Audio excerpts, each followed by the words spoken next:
wanted to cover another topic at the application layer, which is the domain name system.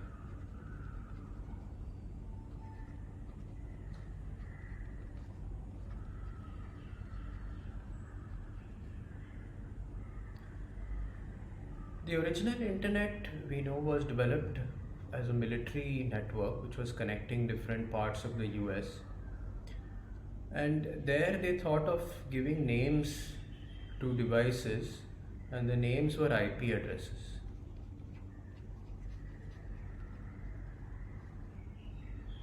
So if you wanted to log into some particular machine, you would give the IP address of that machine. Okay, you would give it on the command line, and then you'd be able to log into that machine at, if it is some remote machine. So that was maybe fine for the applications they had in mind in those days. But as more and more users, the common folks, started using the internet, there was a need to have more human-friendly addressing systems. So a number like 121.5.7.92 is not very human-friendly. What does it mean? I would rather say, log into surya.csc than give you this sort of a number. Okay? So that's where DNS comes in. DNS is going to map some human-friendly name, something like a URL, and it's going to map it to an IP address. So the protocols were developed for these sorts of numbers. The layer 3 needs these sort of numbers. So layer 3 doesn't understand anything like a URL, right? But human beings who use the internet want something much more user-friendly. So when I type in let's say google.com or www.csc.iitb.ac.in, this is something friendly, human friendly. It tells us, anybody who reads this can sort of figure out probably what it's all about. It's the CSE department at IIT Bombay, which is located in India, right? But layer 3 is not going to understand this at all. So DNS is going to convert these into IP addresses. So the server hosting google.com or the server hosting csc.iitb.ac.in, that will have some particular IP address, and DNS is going to give that back to us. So we have to think, suppose we were to design a system for DNS, how would we do it? So you might want to think for a moment, so how would you do it? So this seems to be very critical. We have to do it carefully because suppose somebody tampers with this DNS system and it gives a wrong IP address, that could be a problem. Right? So suppose there's an email server, suppose you're going to IIT Bombay web email. Right? You're going to a web interface and you want to log into your email. But suppose somebody hacks the DNS and DNS returns the wrong IP address. But he could always fake the interface so that it looks very much like the IIT web interface, and then you might just type in your password and everything and he gets hold of it. Right? So that's very dangerous. So DNS has to be robust.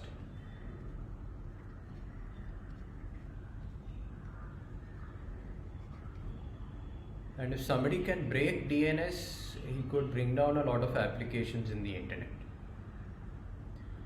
Right? So whenever you type in something like, type in a web address or anything like that in your browser has to do a DNS lookup, and it should be able to get you the right IP address that you're looking for. Right? Or you might even send an email to somebody. So how does your email application know which server it's supposed to go to, right? Because finally it has to send out IP packets with IP addresses. So let's think how it might be done. And you probably have come up with some idea of how to do. So let's suppose we have one server.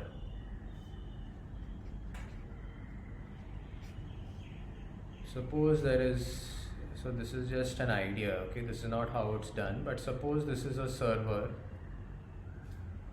and let's say that it has some well-known IP address.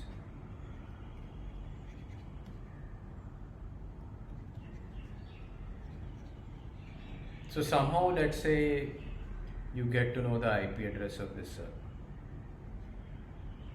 Right, so what we could do is that anybody, let's say these are all users,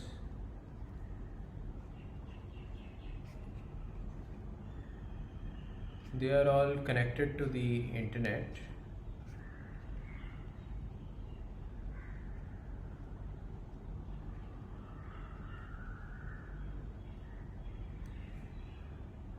So every time they need to convert this URL, any particular URL into an IP address, they contact this server and let's say that they get that information. So this is one way to do it. So what could be the shortcomings of this system? So first of all, it's going to be a single point of failure.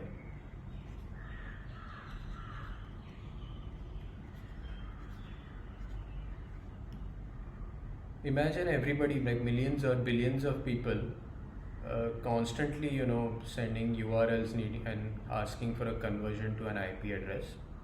This server is going to, first of all, it could be overloaded. Okay, and so the performance might go down. It might take very long to get a reply, and that's not very good. Also, it's a single point of failure. If this server goes down, then nothing is going to work. Your browser is not going to work. Your email that you sent out is not going to work, and so on. Okay. So this is not a very good design, but of course it gives us some idea that you could have a centralized solution where maybe there is some organization involved, and let's say if anybody wants a particular URL, it would need some authorization from whoever runs this server. Right? But so okay, the centralized solution there's something good about it. At least there could be some security that not anybody can take any URL. There is some control. At least only if Google has asked for google.com, then suppose it's a trusted authority running this server, it can ensure that only Google has that URL and corresponding to a particular IP address. But like we said, there is also the drawback that it's not very scalable. It's a single point of failure and it will get overloaded pretty fast. So what should we do? So let's think about it. So we can look at a URL like this, and there are many parts to this, as you see. Let's think about it again. There's www.csc.iitb.ac.in. So there seems to be a hierarchy over here, right? And this stands for India,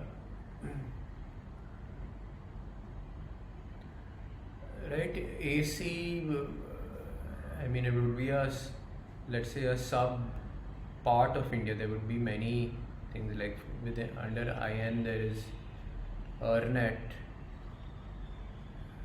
IITs, various IITs have .earnets.in also, AC. Okay. But below this there is IITB, various IITs, Madras, Delhi, right?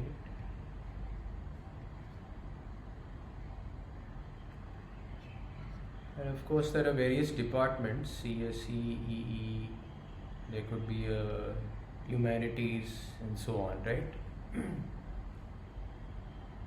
And of course within our department there could be a web server, email server and so on, right?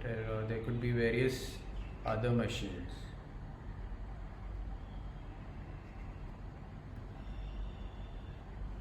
Right, so there is some hierarchical structure for this. So can we make use of this to simplify matters a little bit, to make the system more scalable? Okay. So how would we do it? And maybe the solution that comes to mind is why don't we have servers, DNS servers, not just at one centralized location, but at each of these levels. Okay, so we have a DNS server here, and in fact at all of these we would have DNS servers.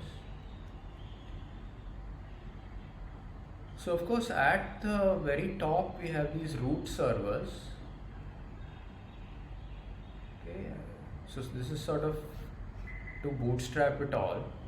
So somewhere you have to start somewhere. Suppose you don't know the IP address of any of these DNS servers here. What do? Well, you go to the root server. But then suppose you want, let's say, the IP address for this particular corresponding to this URL. Right? So you would go to the root server, and you don't want the root server to have the IP addresses of all machines in the internet. That's like an overkill. That's what we want to avoid. But at least the root server should have information about the next level. So this could be IN is at the next level, but there is also .coms. We've seen google.com, and of course various countries have their own ending URLs. These sorts of like IN, you may have CH for a certain country, or EDU, for example, right? For the American universities have .edu and so on. Okay, so suppose a user wants to get the mapping for this URL, wants the IP address, and it has absolutely no idea. It would go to the root server. The root server will give it the best information that it has, and let's say that the root server only knows information about the next level. So it gives the IP address of the DNS server in this domain, the .in domain, and let's say that it's the same thing, that the server here has no idea what is the IP address of this server, but it knows the DNS server of AC. Okay, so it gives you the IP address here, and this procedure repeats, right? So we go down to AC, we go to IITB's DNS server, we go to CSE, and then the DNS server here at this lowest domain is going to give you the IP address that you're after. Okay, it's going to give you the IP address corresponding to the web server, okay, which you're after. So this is how DNS works in a nutshell. It's a hierarchical system. Each domain has to have its own DNS server, and of course the DNS servers at the upper levels in this hierarchy have to be populated with the IP addresses of DNS servers in the next lower level in the hierarchy, and that's how it works. So you have a recursive search. You go to the root server, you keep going and so on until you find what you're looking for. Okay, so that's how it's going to work, and we'll look at the details in a moment. So let's start with the root servers.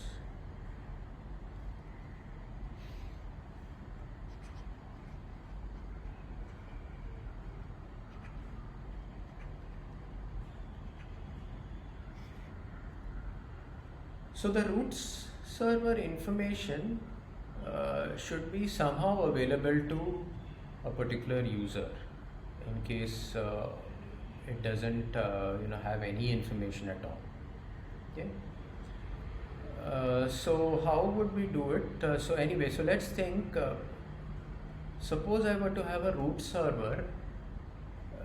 So you can think in this hierarchical structure, we've made it more scalable, that suppose somebody has the IP address of, let's say, IITB's DNS server.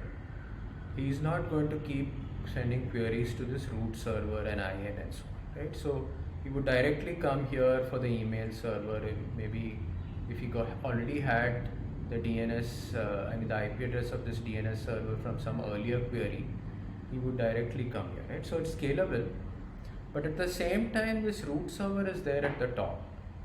And if somebody is able to bring down the root server, then we are in trouble, right? Again, he's able to hit DNS really hard, and he could disrupt the whole internet. So what do we do? How do we make the root server robust?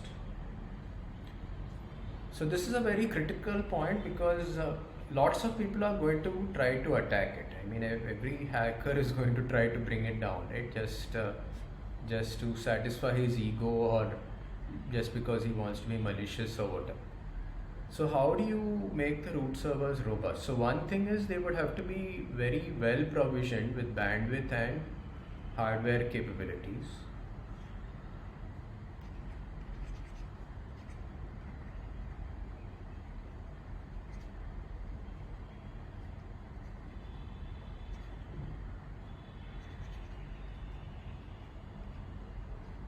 I'll just say CPU. So you want to have very high performance machines running these root servers, right? And a lot of bandwidth, because one way to launch a denial of service attack, what are called DOS attacks, is to just use up the bandwidth to a particular server, right? So the server has various bottlenecks. So one is just the pipe coming in, there is some limited bandwidth. So if you clog that with lots of packets, then you could prevent the server from actually performing its service. That's one way to do it. Of course, there are various ways to do a denial of service attack. But anyway, you want to prevent this sort of a thing, so you have to have it well provisioned. Okay. So I'll just write here denial of service.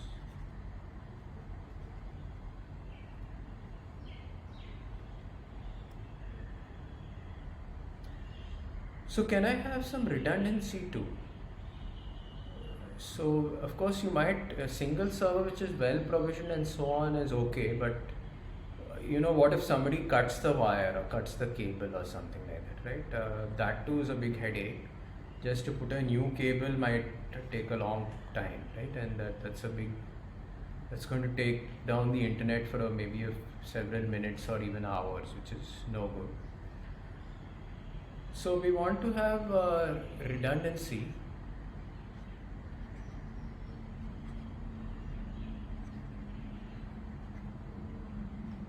So you don't have a single root server, you have many root servers. And in fact, this current system, we have 13 root servers.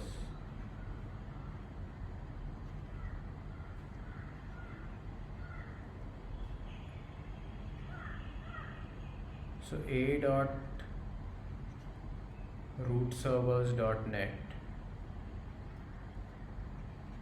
So these would be the URLs for those root servers. Okay, and these are the names that they have.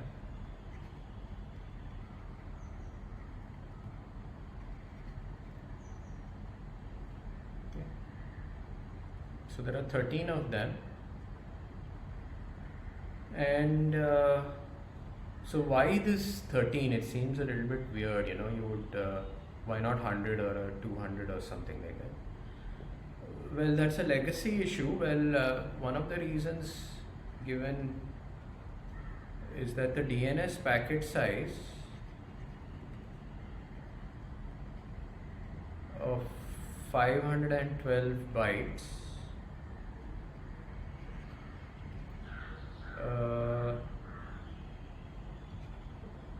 has space for 13 addresses.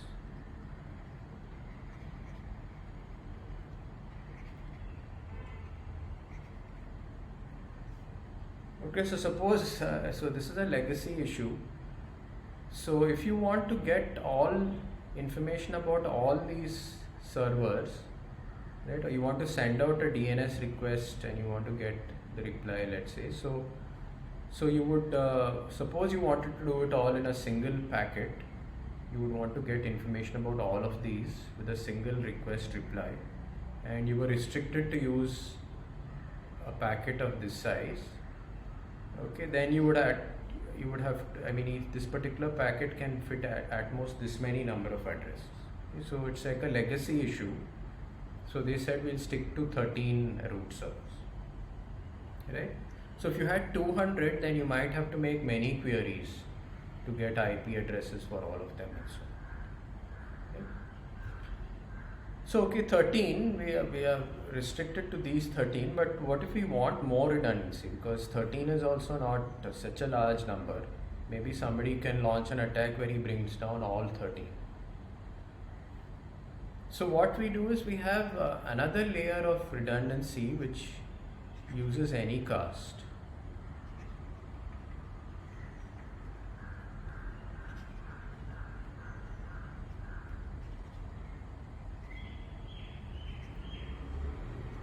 Okay, so I should say this is redundancy, and here you have multiple root servers.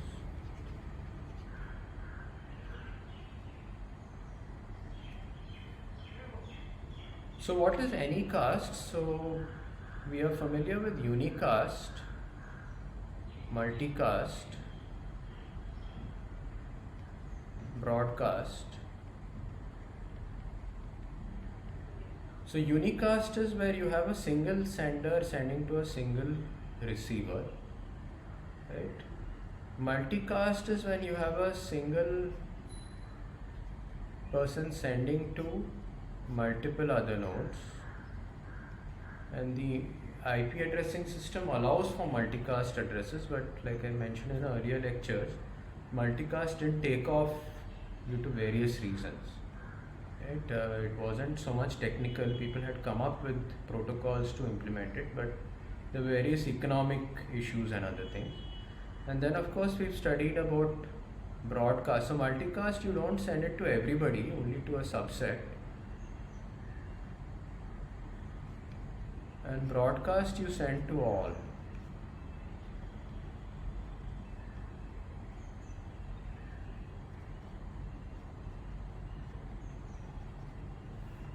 So what is Anycast? So in Anycast there may be several servers giving a particular service, and you don't care which one it is.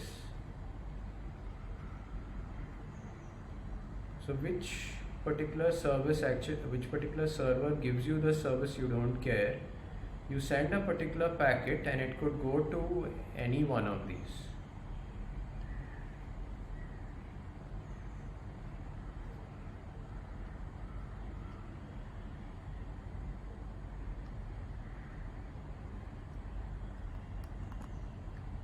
Now the internet addressing scheme allows for Anycast also, right? So how would we implement Anycast? That's something that we would have to think about.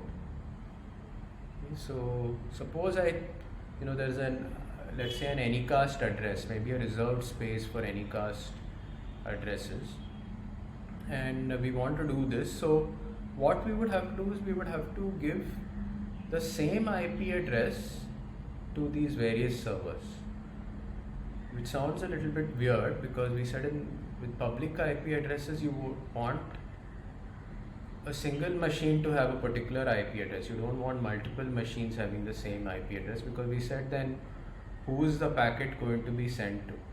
Okay? But in this particular case, for an Anycast service, you don't care who gets the packet. Anybody can receive it and you're fine with that. So what we are going to do is there may be a single root server, let's say a.rootservers.net.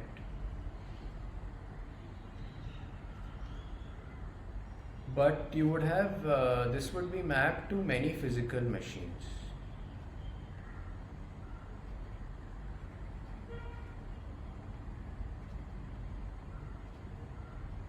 Which are geographically distributed.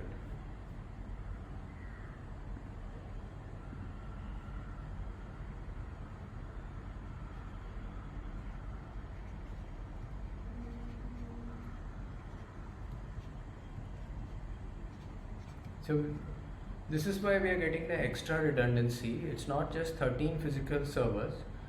Each of these particular URLs could be mapped to lots of other machines using this Anycast. So how are we going to do it? So suppose I have a particular machine. Suppose I have 121.75.32.10. Suppose this is an IP address. How would I have several physical machines having this particular address? So think about it. So suppose there was a single machine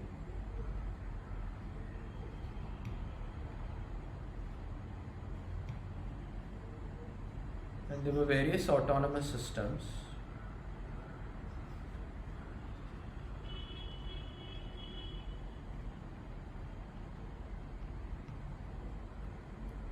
I could actually connect this machine, let's say, to various autonomous systems, and of course I would send a BGP advertisement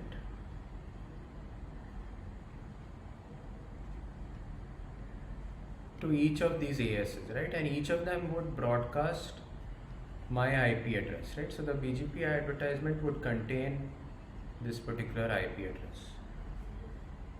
Okay, so this could be done in practice. So even when I have a single machine, I can have multiple ASs saying that we are able to reach this particular IP address, right? And they would add their own autonomous system in the AS path and so on, right? When they send out this particular BGP advertisement. Now what I'm going to do is I'm going to mimic this system, but when I have several machines. So this is what I would have. So let's say I have the same IP address, whatever it is, 121.75.32, let's say .10. I give the same IP address to all of them.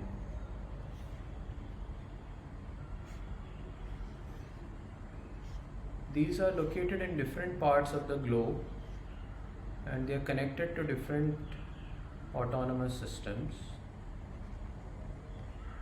and each of these makes a BGP advertisement for this particular address. Let's say it advertises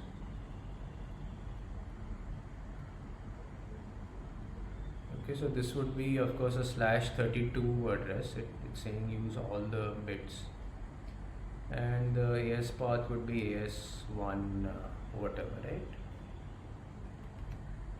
If this is in some particular autonomous system, then that AS number would also be there. Okay.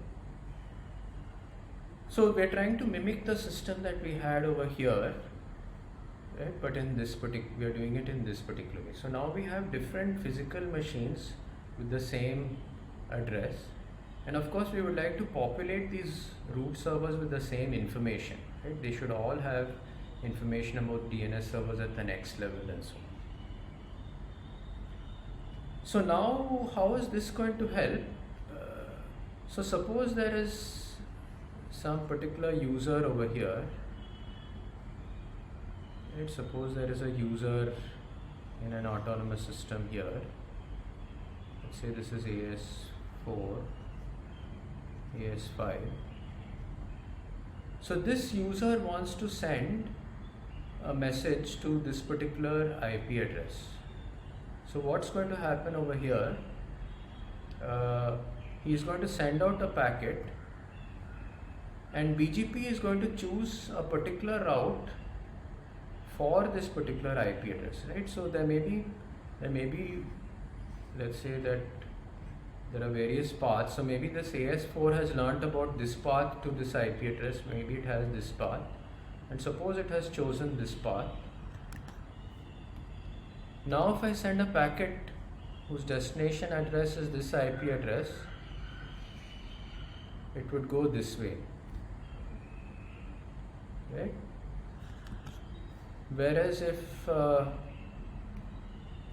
there is somebody else, let's say some other user over here, if he sends a packet to this IP address, it might go this way. So based on which path BGP chooses, I will end up at any particular of these one of these servers.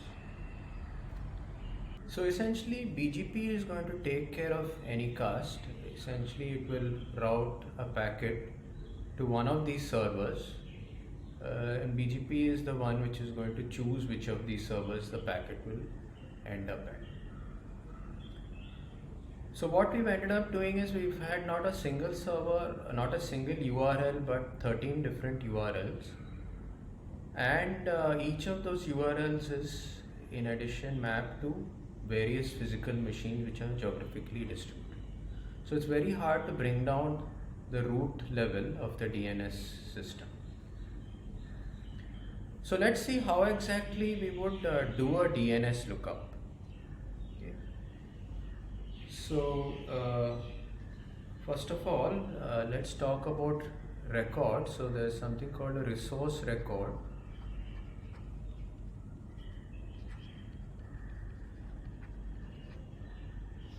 Stored at various DNS servers, and they would look something like this. There is a name, which would be usually a URL, a value, type, class, and a time to live field.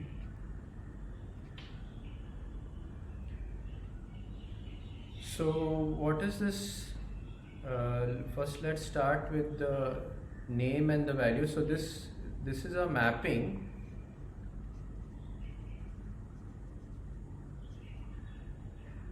and the type tells you how this particular value should be interpreted. So it says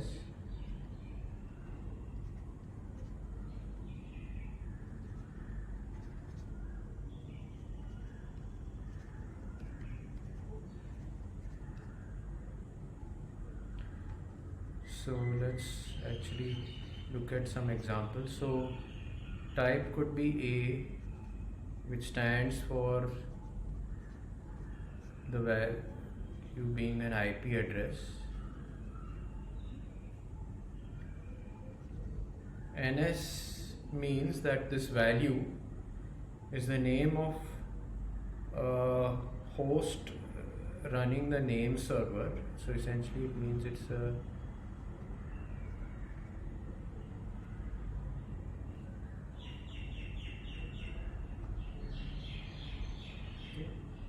so this is the host, let's say the DNS, maybe I should say this is the host running the DNS service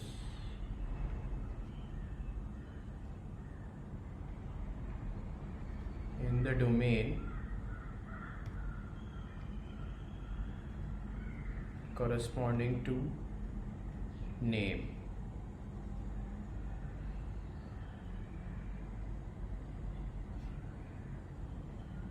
Okay. And then there is CNAME. Okay, so A means that that this value that is going to be returned, or the value stored in this resource record, is the IP address corresponding to the URL mentioned in the name, right? And if NS is here as the type, that means that this value is the name server corresponding to the domain name over here. So we look at examples, it will become clearer. CNAME means that the value is an alias of name. So it's possible to have multiple URLs, let's say, mapped to the same address, okay, and those URLs would be sort of equivalent. Okay. So the technical term is canonical name.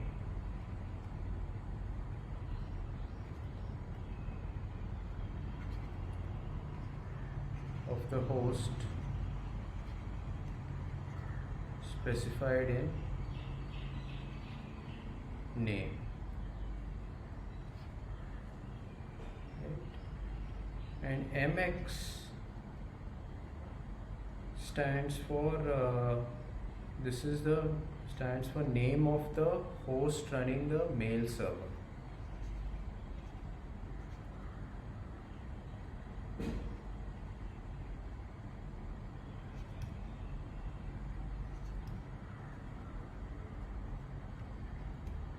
In the domain,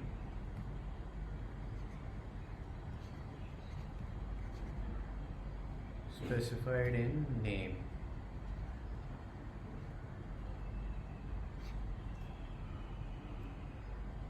Okay, and what is TTL? Well, as the name suggests, it's a time to live.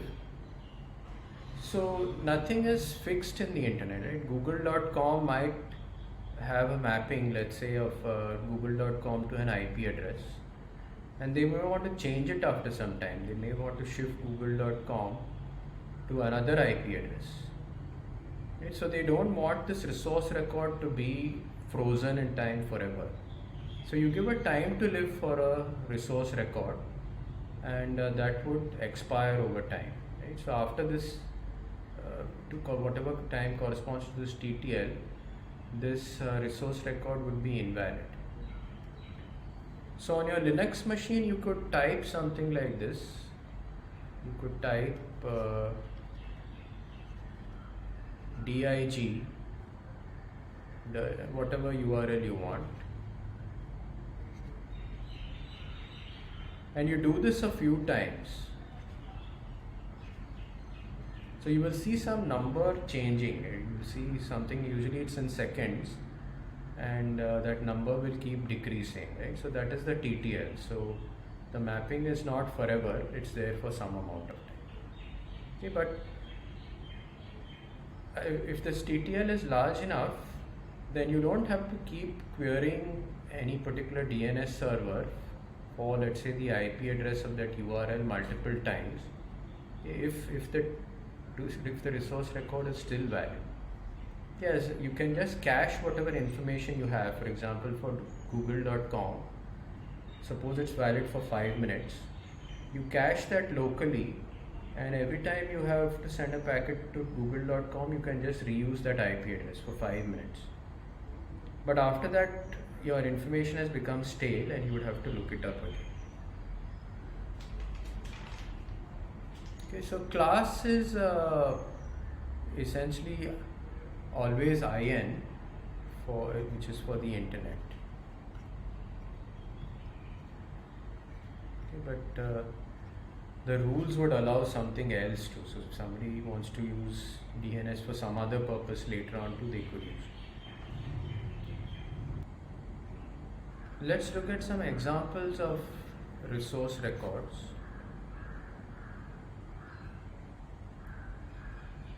So the root server might have a name server like this. So these are just examples. So edu, so this is the domain, and you have the name server of it.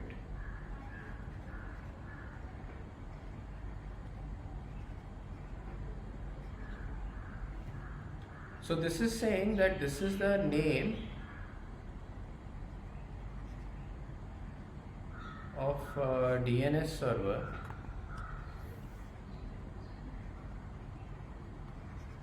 of the edu domain.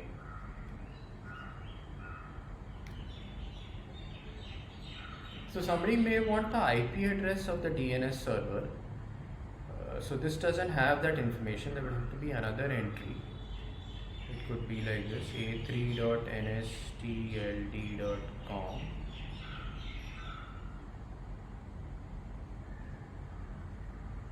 (192.5.6.32),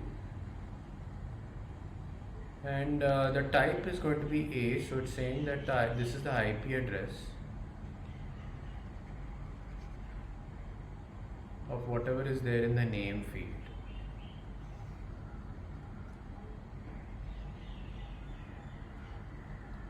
And then this particular DNS server a3.nstld.com could have resource records like this.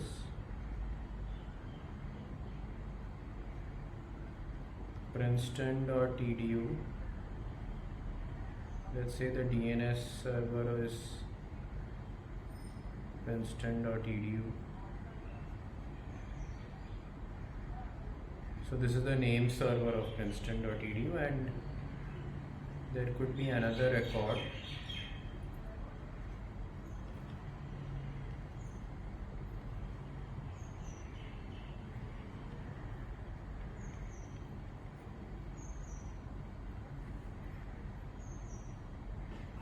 And what would be the type here? Where it would have to be A, because it's saying that this is the IP address corresponding to what we have here.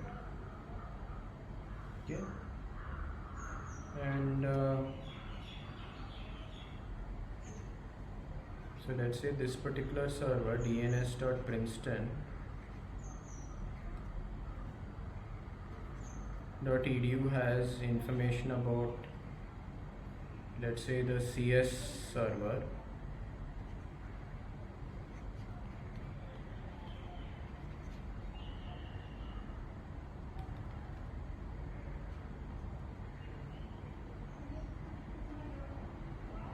And so on.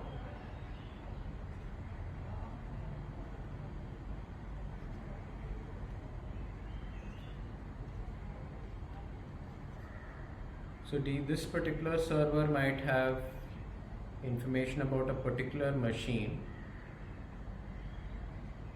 Let's say penguin.cs.princeton.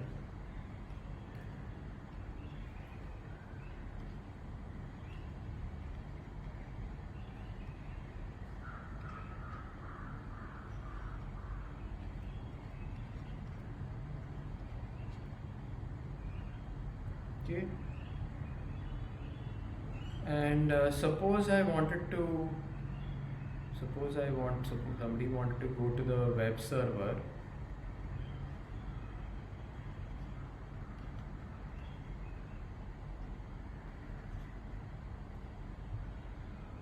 Now it's possible that the web server also has another name.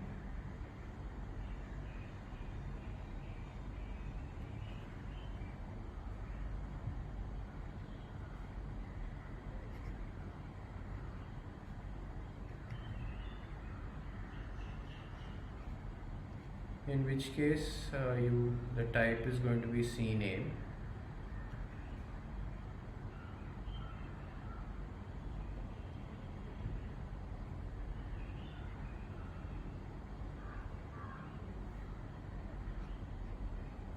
Okay, and so I mean we could give particular names to machines. Core Web, for example, in IIT Bombay we have Surya, or you can have Mars.cse or whatever, right? And maybe initially the web server is hosted on this machine, but suppose you wanted to host it on some other machine, right? You could do that, so you wouldn't have to change this particular URL, you would just change this one. You would update the DNS servers to have the appropriate information. Right, and let's say we have cs.princeton.edu,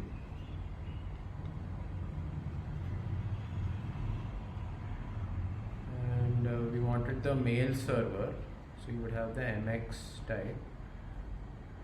Let's say it's mail.cs.princeton.edu. And it could have an entry for this particular mail server, and let's say it has an IP address for it.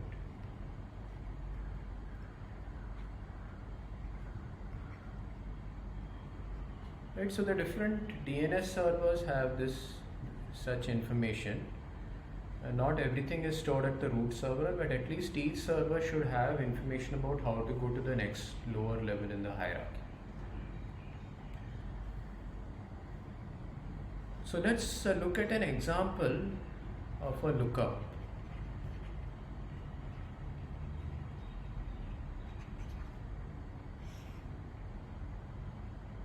So this is one of us, let's say, we have a machine.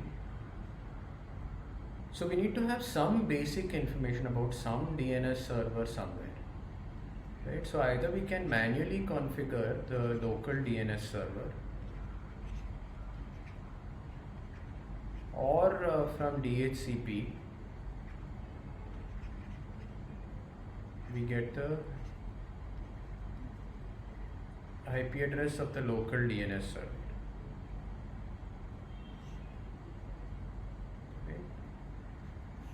So what we are going to do is, if at all we want to query, let's say, an IP address of a particular URL,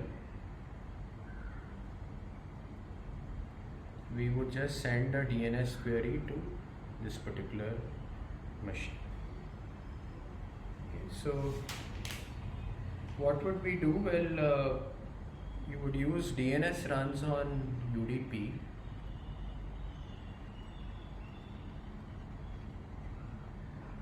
And this is port 53 is for the server. Okay. So you would shoot out a DNS packet and you would get a reply. Right? So why run it on UDP rather than TCP? Well, it really depends on what you're after, and with DNS we want it to be really fast. We care about speed. So TCP has this initial handshake of SYN, ACK, SYN-ACK and so on, which takes a little bit of time. Whereas a DNS, you might have to make several lookups before you actually get the information you want. So you want it to be fast. So you just send out a UDP packet and you want a reply. So suppose I query penguin.cs.princeton.edu. So this is in the DNS query.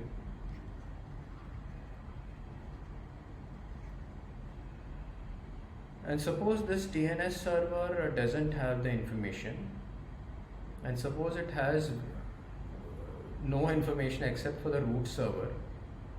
So what would it do? It would query the root server.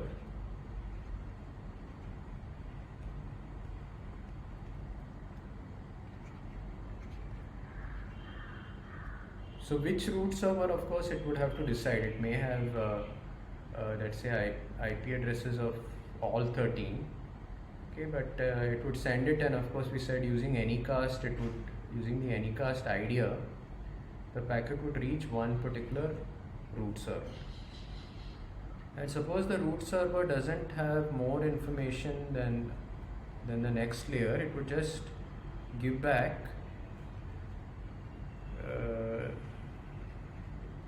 this information, and it would also give back the IP address. So I forget what was the IP address we used for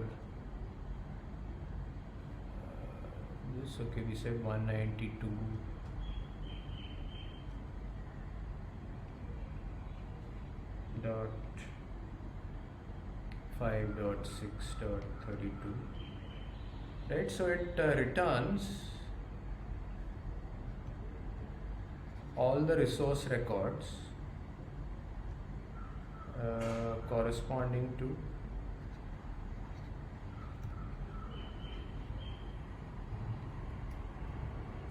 this particular penguin.csc.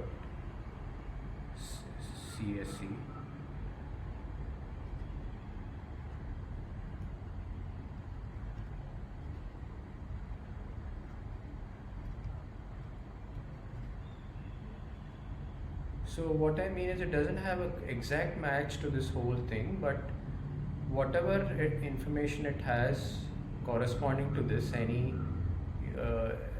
I should say a suffix of this, okay, if it has the edu information, it will send it back.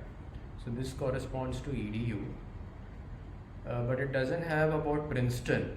Okay, so it doesn't send that back, right? But it would send back all the information that it has regarding this particular query.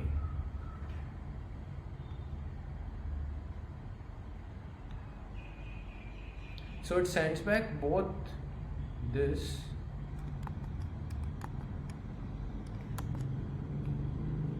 so it sends back the name and it sends back the IP address, both the resource records corresponding to this search, right? So these resource records which I have shown over here,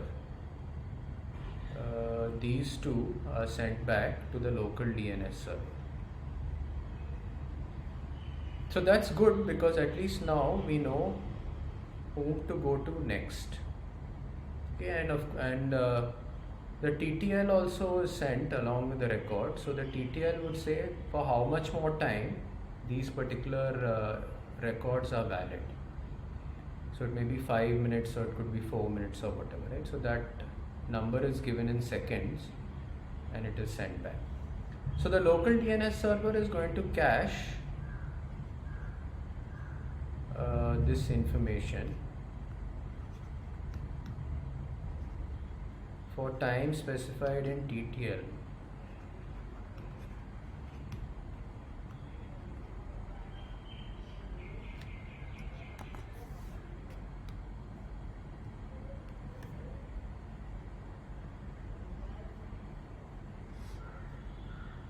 So now what are we going to do? We are going to do a recursive search. We are going to go to the EDU server,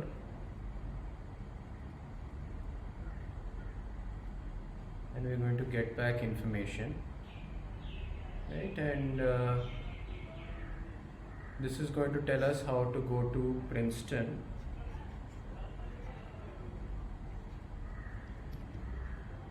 And we keep getting back more and more information, the same information which I gave earlier. And finally we go to the cs.princeton DNS server.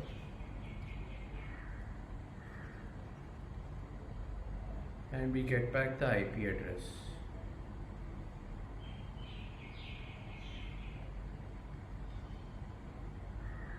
Okay, so everywhere we are sending the same query, penguin.cs.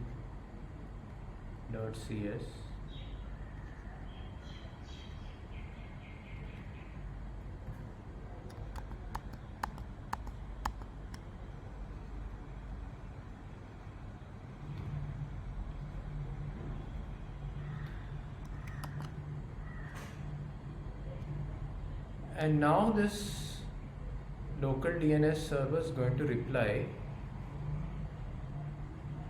with this particular IP address. Okay.